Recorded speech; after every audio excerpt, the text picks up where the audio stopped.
It's 2024. That means 40 years that I've been exploring the world's most remote places in four-wheel drives, in association with the Overland Workshop. Tomorrow we begin the Canning Stock route. So why all the fuss? You gotta give it a name, Robbie. Andrew, your mama. has it already got a name? Yes. The Range Rover. Well, let me think. It's the world's longest cattle route. About 1,850 kilometres, 1,100 plus miles off-road. But it's not just an off-road route. There are only two escape routes on the entire distance. The first one is about 830 kilometres from the start. So if something goes wrong, well, it's a problem. Cars, trucks, breakdown vehicles can't access the track. You need a highly mobile, high-performance, off-road four-wheel drive. At a point about 150 kilometres short of halfway, one can get water and fuel.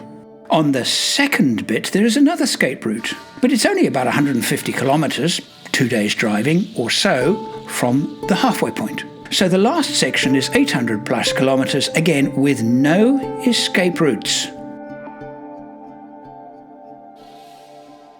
The other problem that is facing us is a big unknown, and that is the fact that the track has been closed for 2.5 years and therefore has had no traffic on it. How overgrown is it going to be? Has the rain washed parts of the track away? Are the wells that we need for water going to even work? All these things are ahead of us, and we are trying to complete it in a vintage Land Rover product. Right, now you see why I'm looking a little worried. This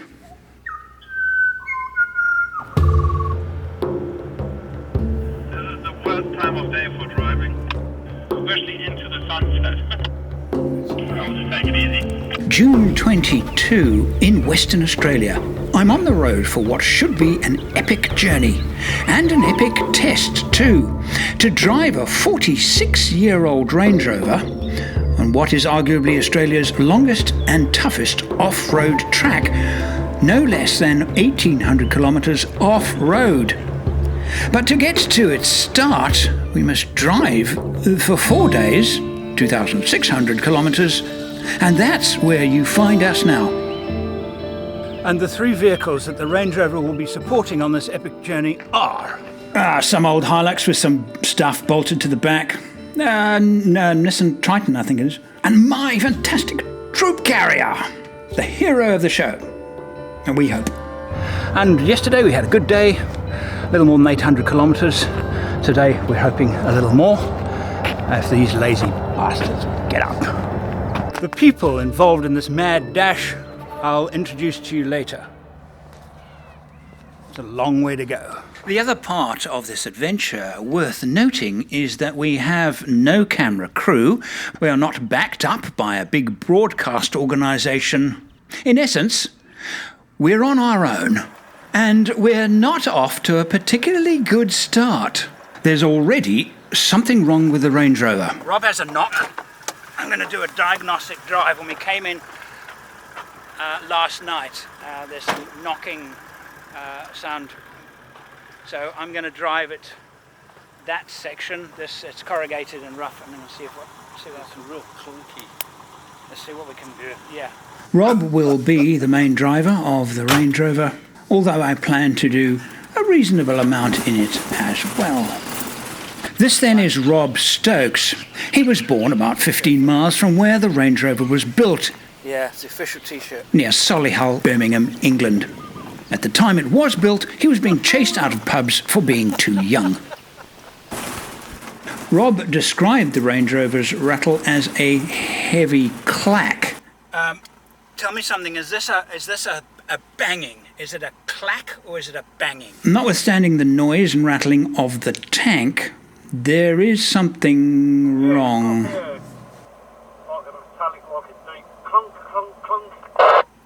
to diagnose given all of the sounds coming from the loading area. I'm hearing a boo, boo, That's it. boo. Yeah, it's And quite a you solid. can feel it through the seat of your Yeah, pants. it's quite a Something solid is boat. loose in the back there. I've tried everything. One of the wheels is loose. The tank is loose. It's a heavy thing that's hitting the chassis and sending a thing through the car. You agree with me? Because that's what I'm hearing, is it coming through the chassis. Yeah. The trip we have ahead of us is hard for any four-wheel drive, let alone one this old. Our self-imposed rule is that while there are people and vehicles supporting the trip, the Range Rover must carry all its own fuel, including an additional 200 litres and a great big tank, 2 spare wheels, and all spare parts. It comes straight through the seat of your pants. I just want to rock the car left to right as hard as we can.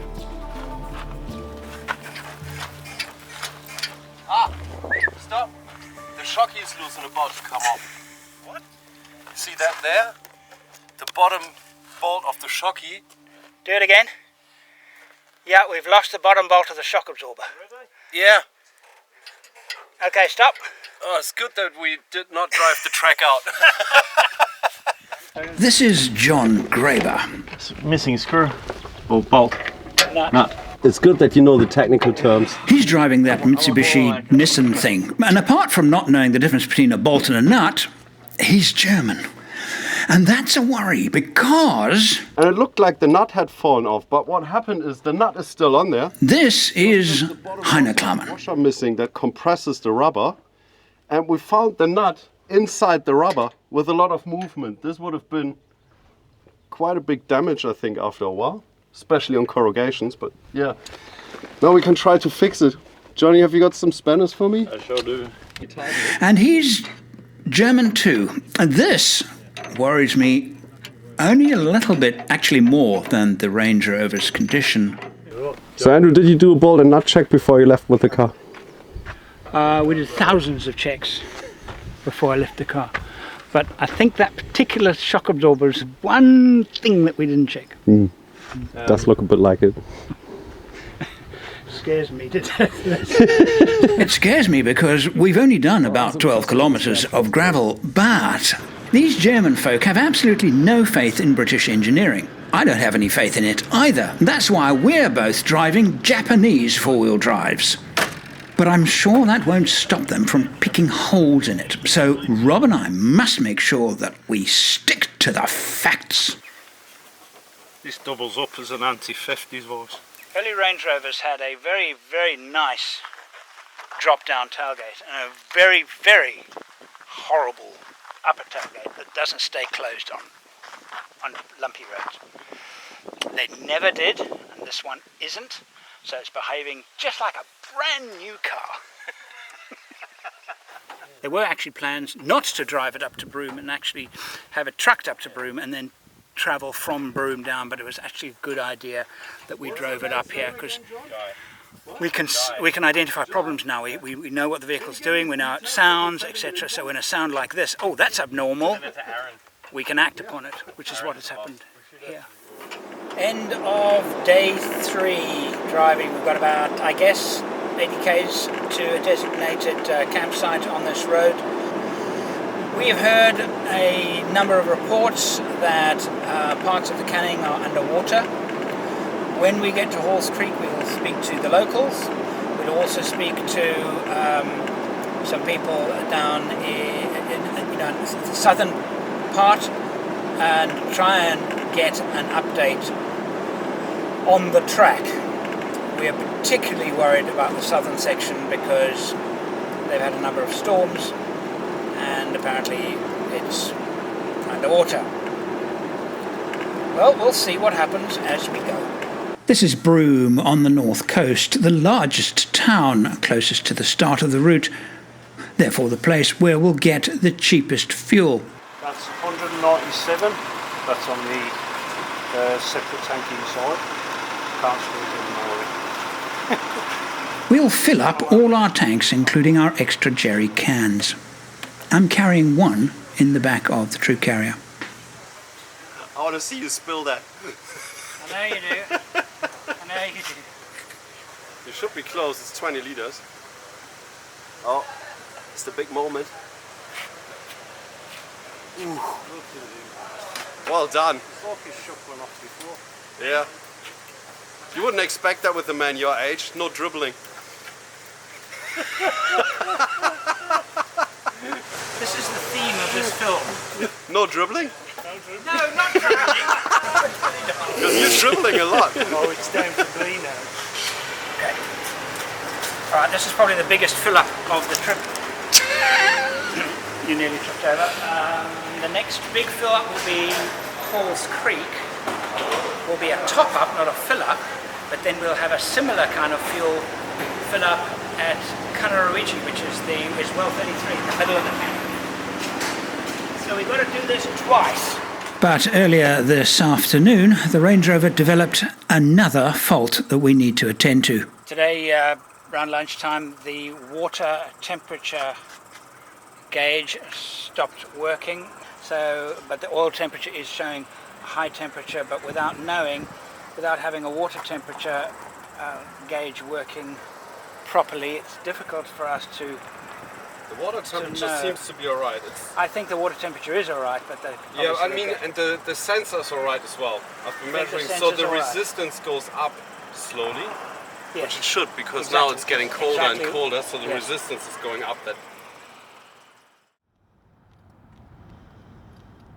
An almost 11-hour drive yesterday has brought us to the coast. We're now heading east, and today we've got about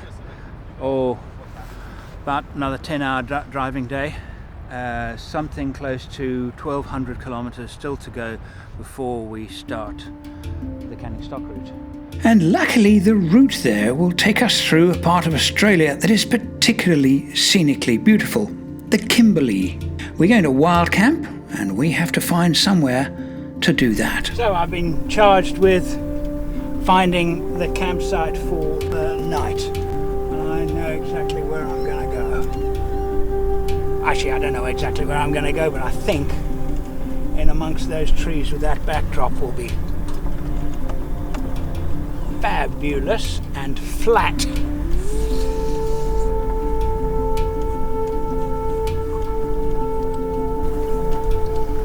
Thinking about this area here to the left of me, it's fairly flat. Wherever you feel is good, Andrew. There's a lot of firewood, it's ready burnt. That's a good part, it's dry. Nice and dry.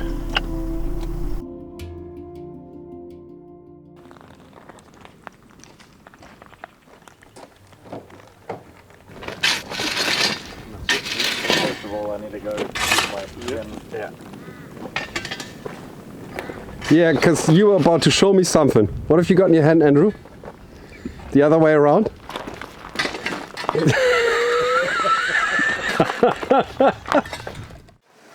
want water? 1.5 years of planning and preparation all comes down to this. We're at Halls Creek, topping up water and of course all the fuel containers we are carrying.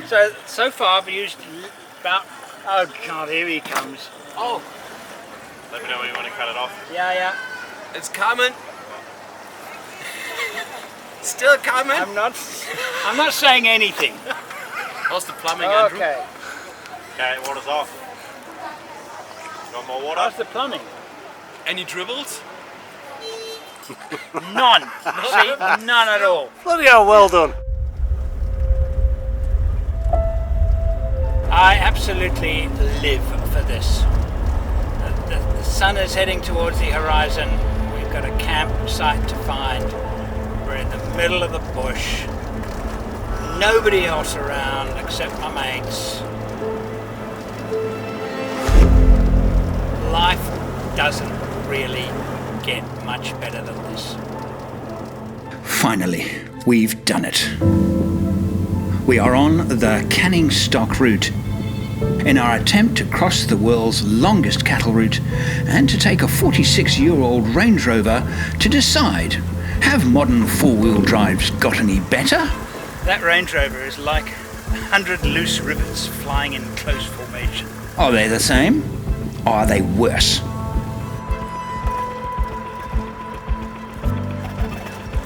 This could last the entire day. John, I'm going to hang back a little bit so I can get some distance again. Had these camels do this. They get this single one-track mind, and they will run along the track. They will not get off the track for an hour.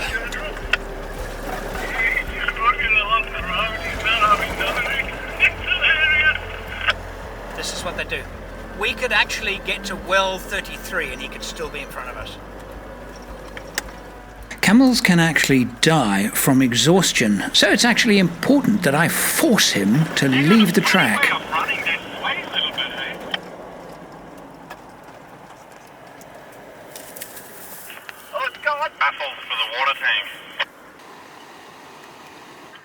What do you think of that drive, eh? You are so small.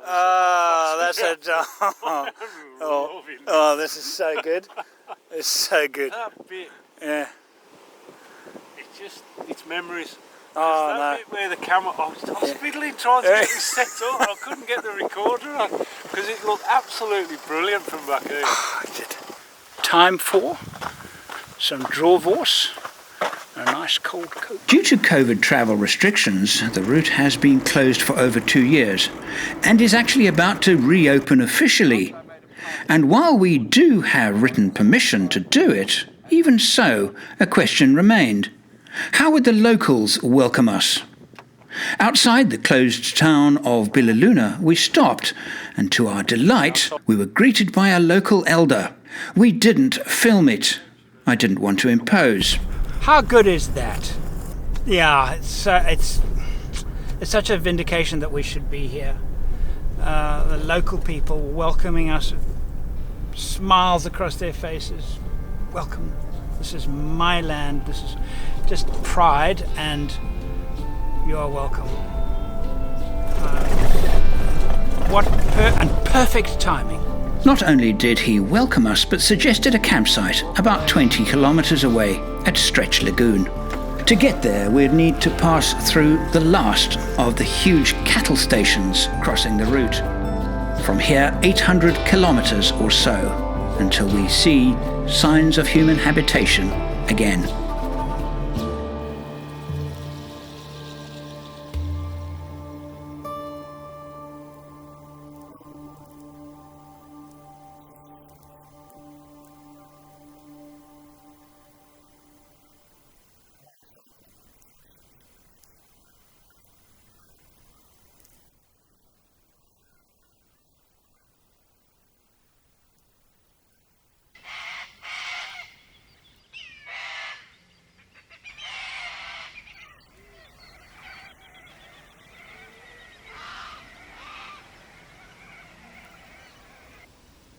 The things I have to do because you won't share your shower. Git. Freezing cold. In Australia. Of course I let him use my shower. I just don't turn on the boiler. Oh, yep, that's fresh. Can't get any better than this. There's my old mate Andrew. It's time now to share with you some details about the 4 vehicles in our convoy. My vehicle is a 2021 Toyota Landcruiser VDJ 78. That's the Troopcarrier. It has a 4.5 V8 turbo diesel engine. I'm carrying 180 litres in its 2 standard tanks and an extra 20 litres in a jerry can in the back. My water measures around 110 litres. It has barely 11,000 kilometers on the clock.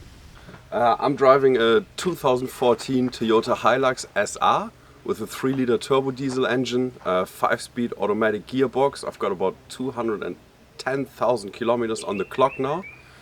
154-liter fuel tank, 20-liter jerry, another 20-liter jerry with John, and it's a 90-liter water tank and another 20-liter jerry can for water as well. That's the setup for this car. So I'm in my 2013 Mitsubishi Triton. It's a 2.5 litre turbo diesel. I have 140 litres onboard fuel, and then I have another 40 litres of reserve. And I have about 56 litres of water on board for this trip. So not carrying that much water, but I do have a water filtration system with me as well, so I can actually fill up from anywhere on the track. I'll do it with you because it's my car. Partly your car. Our car. For the journey. For the journey, definitely our Yeah. car. Actually, for the journey, it's your car. It is. A 1975 built Range Rover 3.5 V8 petrol engine. Yep. How much fuel are you carrying? About 200 litres in the back, Yeah, and then we carry a standard tank. 80 litres 80 in the litres, standard so tank. 280. Yes. And no water.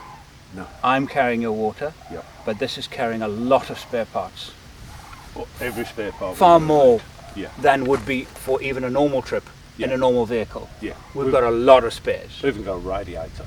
We've even got a spare radiator, which is on the front Just seat. there.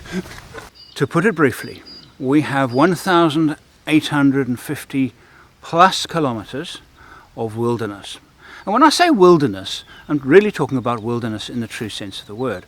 I can't think of a track anywhere that is this long and this remote. There probably are some, but I don't actually know of them. When I talk about remote, I'm talking about no settlements, certainly no facilities to get fuel, water, spares, or really help of any kind. Halfway through, pretty close to halfway, is a very small settlement where we can pick up fuel. If it wasn't for that, we would have to carry, well, basically we will empty all our fuel by the time we arrive there.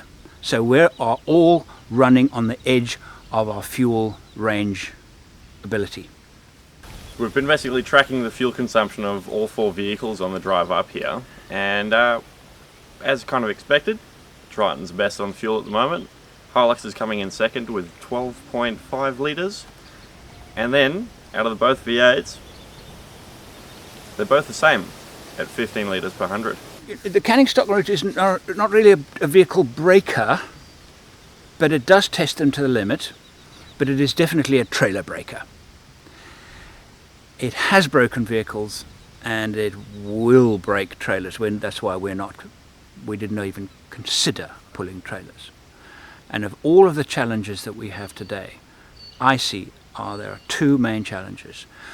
The Range Rover, we've got to keep it running, and secondly, fuel reserves.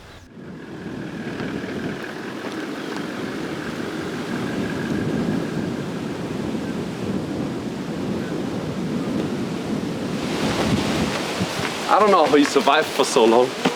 Yeah, should we ready to go now then? Hey you! Hello? Shitface, are you ready to go? What are you saying, mate? Oh, we go now. Well, I reckon we should get on the bloody road, mate, because traffic's going to get Traffic's dire, gonna be mate. a If you leave it much later, you're going to hit all the traffic, and they're all going to be going the same bloody way. Not going to move. And everybody's going to be in the fast lane. Yeah, move, get out of the way. This is gonna be a long trip.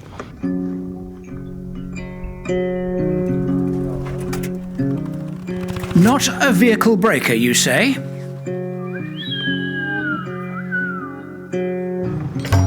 I've actually been getting the age of the Range Rover wrong all along. If it was built in 1975, that makes it 47 years old this year. Older than John and Heiner. What is it, a lizard?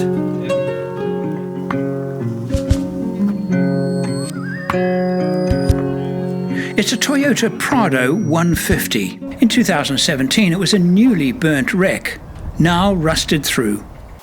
So Rob's just found the actual bash plate from the vehicle, which will work probably a lot better to make another bash plate to extend my current one so that we don't have sticks going through my radiator. That's a good idea. Because the track is a lot more overgrown than expected. That looks a bit thick, Andrew. I can't get out to clear it.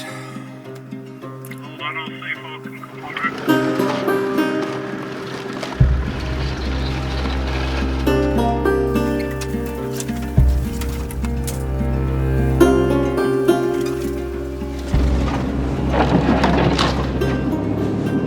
It's the perfect track for car lovers. If you really like your paint, you should come here. This is going to damage cars.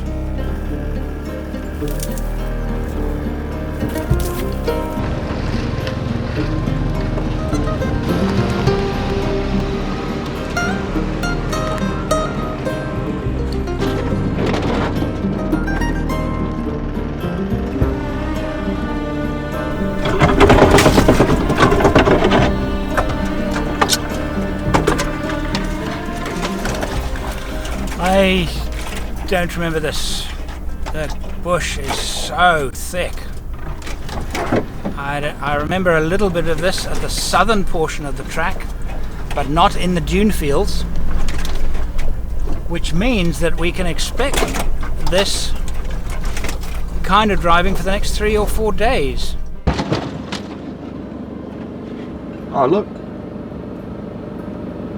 And my mirror is gone.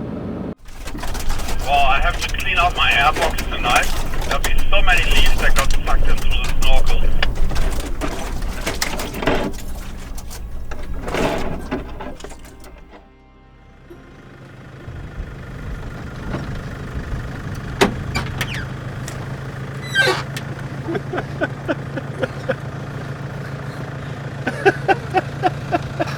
I was just about to say I've got some weed stuck in the front of my car. I think you're worse off. The aircon's working. Oh, I got a couple of slaps in the face. Hello. I'm a bit too loose for this trip. Yeah.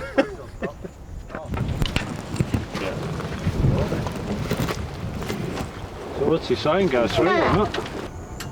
Alright, let's go. There are 51 numbered wells on the Canning Stock route. This is well 51. We'll count down from here. We have brought equipment with us, including a welder, in order to repair some of the wells, should they be, well, in a state of disrepair. In 2017, this was a fully functioning well. A terrific storm must have come through to do this much damage. After a thorough inspection of the well, we don't have enough equipment to fix this one. We are approaching the vast dune fields of the Canning Stock route. Time to put up our dune flags and consider what lies ahead of us. And while I've done the Canning Stock route before, this feels quite different. It doesn't feel as if I've done it before. It still feels new. But it also feels a little scary. If the undergrowth gets much worse than it is now, it could stop us in our tracks. Time to fly the drone and get a better look. So if I look at that there, the picture, the road definitely sweeps to the west of that very heavy area of heavy undergrowth. We might actually not have to drive through that, which would be good. But the drone is only revealing 10 or so kilometers. We have hundreds of kilometers to go. It's also time now to find a campsite. In the lee of one of these hills would be good.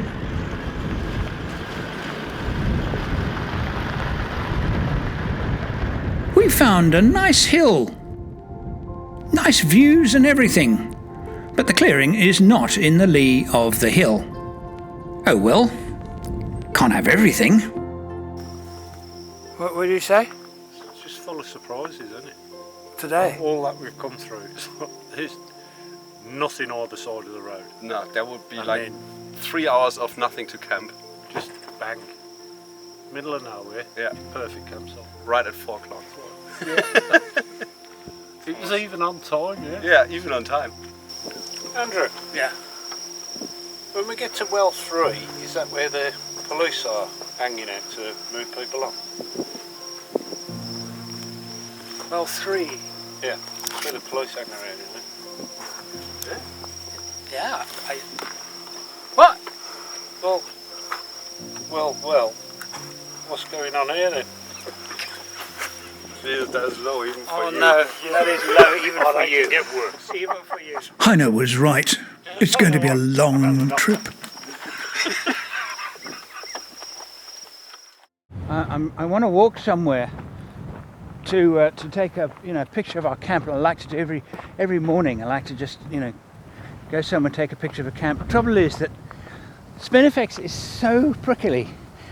Walking in this stuff is like oh, this is a challenging metaphor. Is like walking through a bed of angry wasps. It's just not an exciting day. The wind has got quite cold and quite intense. For me, I know I need to check the landcruiser's undersides, but John is fitting more rusty parts to his Nissan. Well, we've got a small gap here between my bull bar and the bash plate that I would like to cover because the amount of sticks and stuff that are on the track at the moment, I just don't have any damage to my radiator.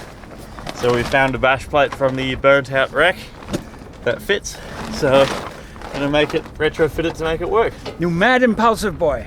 The fact is that yesterday we had a very tough day in tall grass and a badly overgrown track. And we all need to prepare for more of that today. Put a little bit of protection on the front, stop all the Okay. grass and God knows What a great else idea. getting in there. So, it's a South African product. It's quite a good one, really. Hooks on the top. I did modify it, I admit, from the original design. I made it a little bit better. Today we've got to try and make, as I said, 100 kilometers a day. I think yesterday was 140 something. Today I'd be surprised if we hit 60.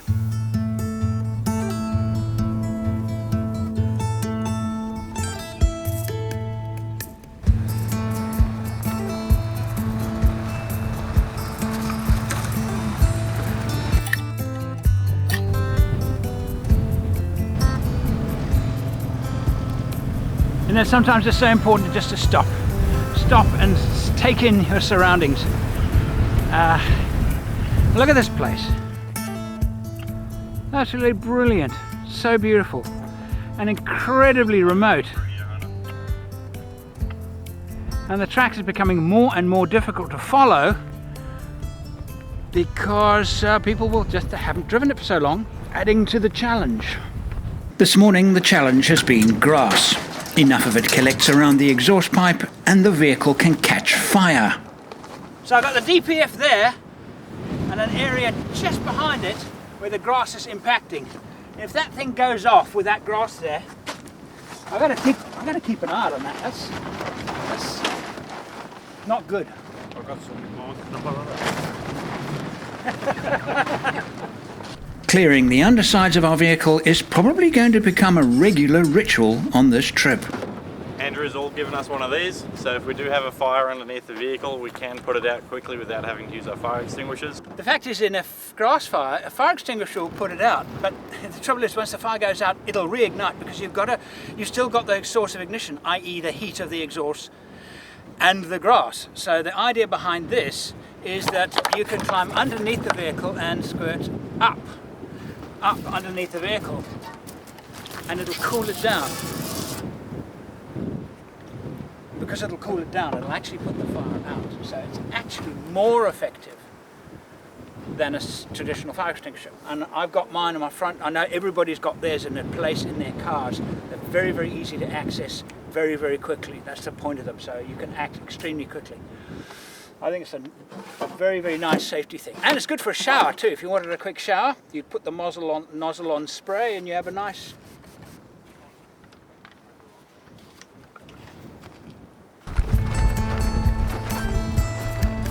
I'd like to get a better view of the track ahead. The hills in the area make a good vantage point. And then I could also fly the drone to get a better look.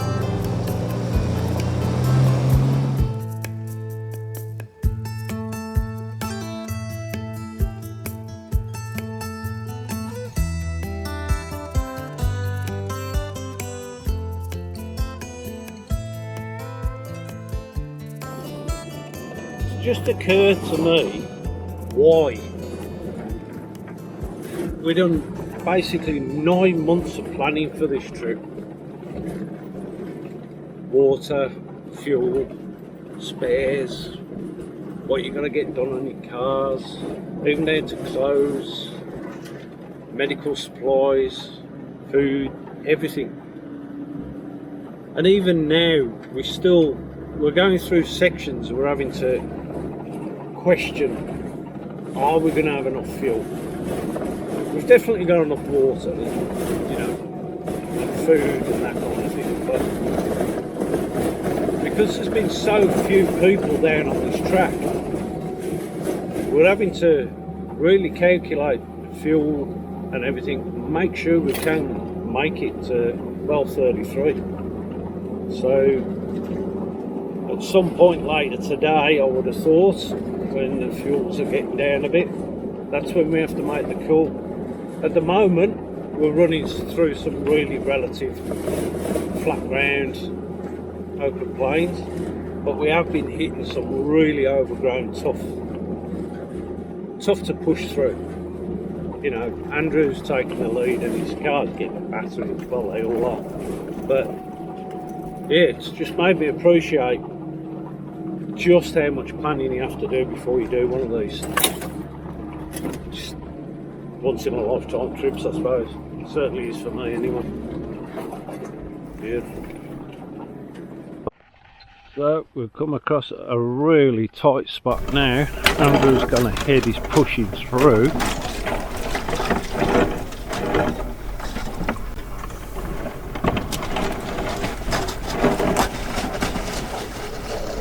Slower section here, Heiner. Thanks, John. But he said it's really bad. The further it gets in, the worse it gets. Now he's gone right into there somewhere, and he's in amongst that bush. We're hoping he either finds a clear patch or at least somewhere to turn around and come back.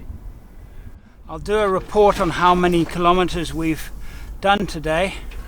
It's not been great.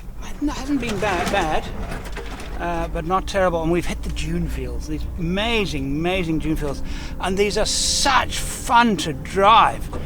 These red dunes, and there are over 1,200 of them on the track. The afternoon is a bit of a test of endurance. Endless rough track and very heavy undergrowth. I for one am really looking forward to a restful evening around the campfire. So we just had a little bit of a celebration, and we all got into third gear. It's the first time for quite a while. Andrew was very, very happy. Let's see how long it lasts for. And there's this old girl as well. Can't beat it.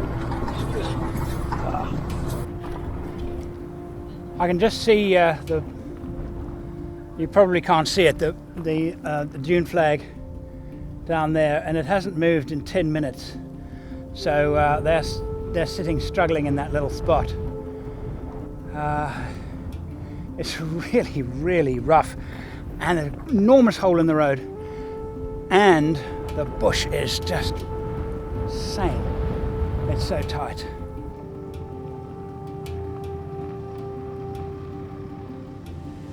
The sight of the well and the camping spot ahead of us, I think, is a great relief to all of us.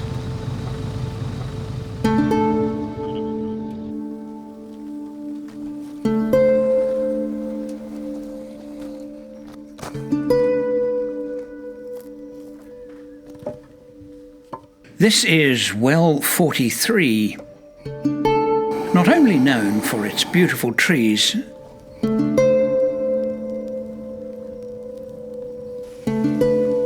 but of the curious wreck of a Nissan Patrol. The snap in the chassis here, and then coil towers right there. That's also got a big crack through it, and cracked as well. It's cracked all the way through. Wow. I mean, look at the size of the trailer was on there. It's huge. That's probably what cracked it. Yeah. And a muffler. As for the well, it's not in great shape either. If you want to get really sick, you can drink that. The cover has gone, but the winder seems to work correctly.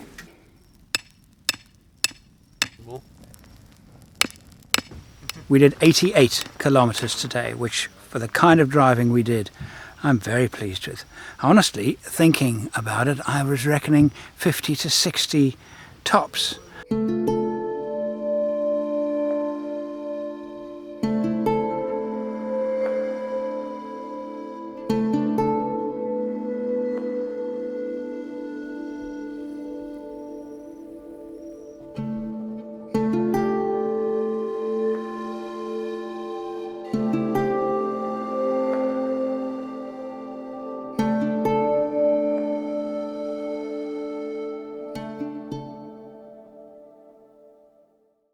Well, good morning. Having woken from an absolutely idyllic evening last night, it's raining. But everybody, well, most of the vehicles actually need work done on them.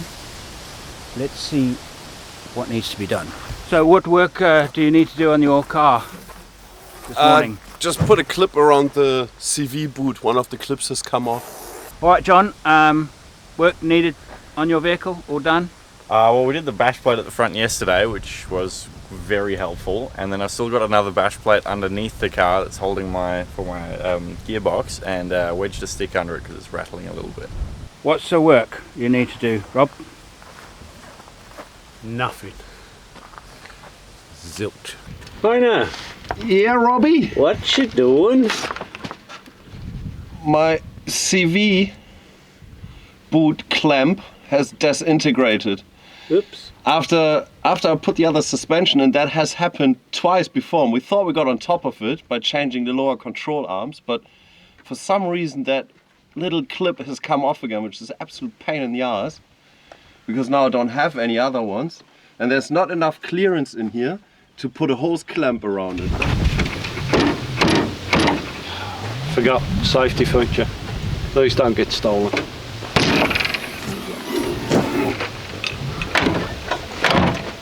Close it. Nothing wrong with this car. Being the lead vehicle, I'm picking up so many sticks and bushes that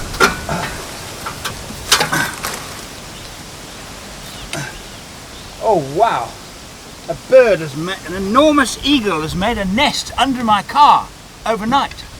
So, ingenuity. This is John's broken aerial. He does have a spare, luckily, and a bit of tape and a welding rod to get this, try and get this eagle to go and find somewhere else to nest. I'm gonna try to rig this up with wire rope and then tighten it and cut it as short as possible. Got no idea if that's gonna work or not. Okay. This might have fixed it.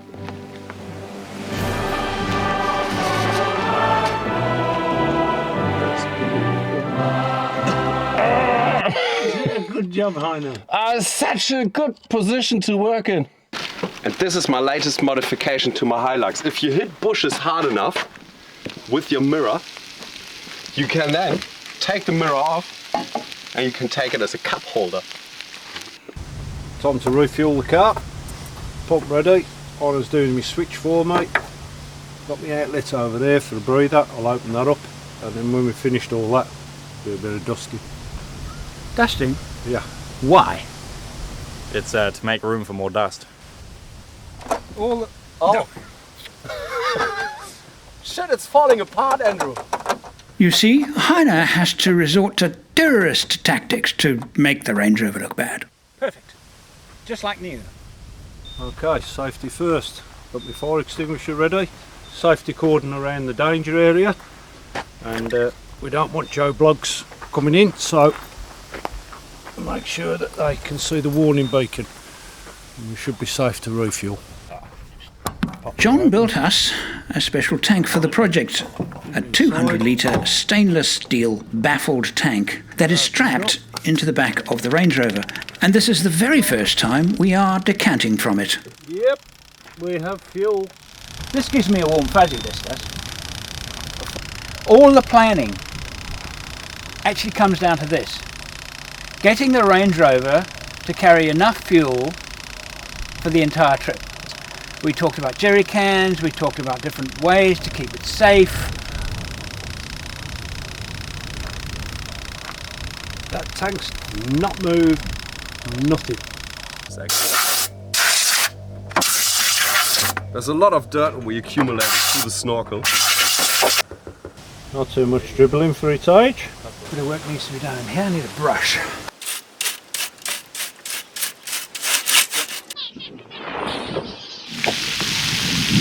A little bit of a bacon and egg fry up. Breakfast.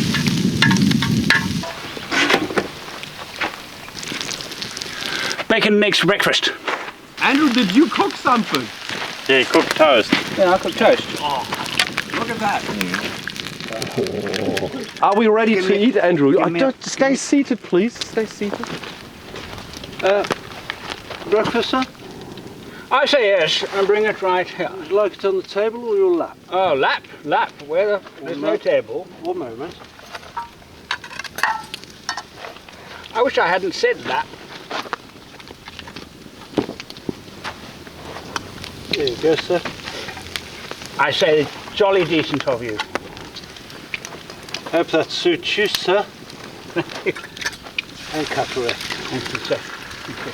Have a good morning. What a git. I say, waiter, you've overcooked the fucking toast again. As part of the 40-year celebration, Overland Workshop is offering a 40% discount on all courses and all subscriptions. However, there are 25 to go around each week. Once they're gone, they're gone. See you in the next episode.